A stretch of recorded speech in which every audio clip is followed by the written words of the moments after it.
Motivasi 195.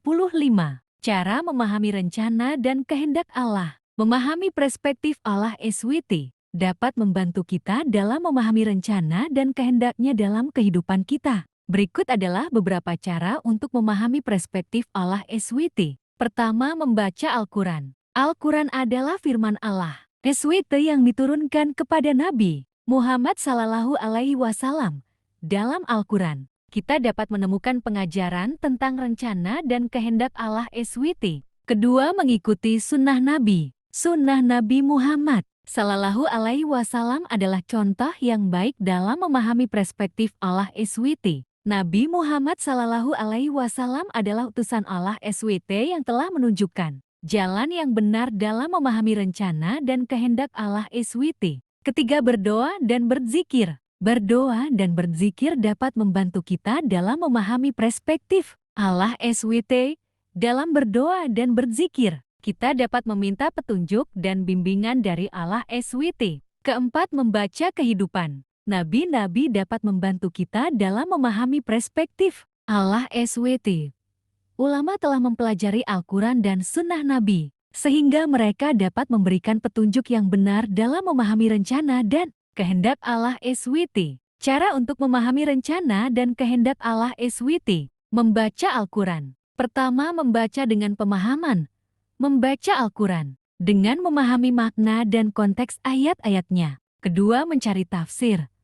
Mencari tafsir dari ulama-ulama yang terpercaya untuk memahami makna ayat-ayat Al-Quran. Ketiga, menghayati makna.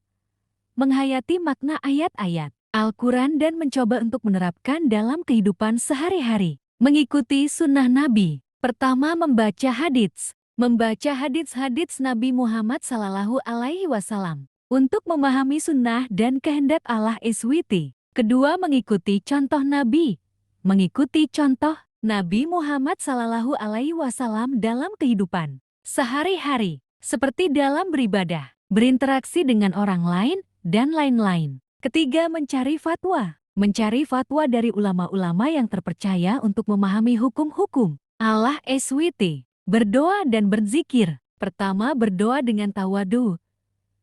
Berdoa kepada Allah SWT dengan tawadu dan merendahkan diri. Kedua, berzikir dengan istiqamah. Berzikir kepada Allah SWT dengan istiqamah dan terus-menerus. Ketiga, mengingat kebesaran Allah. Mengingat kebesaran dan kekuasaan Allah SWT dalam kehidupan sehari-hari. Mencari petunjuk dari ulama. Pertama, mencari fatwa. Mencari fatwa dari ulama-ulama yang terpercaya untuk memahami hukum-hukum Allah SWT. Kedua, mengikuti pengajaran ulama. Mengikuti pengajaran dan nasihat dari ulama-ulama yang terpercaya. Ketiga, membaca karya ulama. Membaca karya-karya ulama yang terpercaya untuk memahami ajaran Islam dan kehendak Allah SWT. Mengintrospeksi diri. Pertama, mengintrospeksi diri. Mengintrospeksi diri dan memahami kelebihan dan kekurangan diri sendiri. Kedua, mengakui kesalahan. Mengakui kesalahan dan meminta ampun kepada Allah SWT.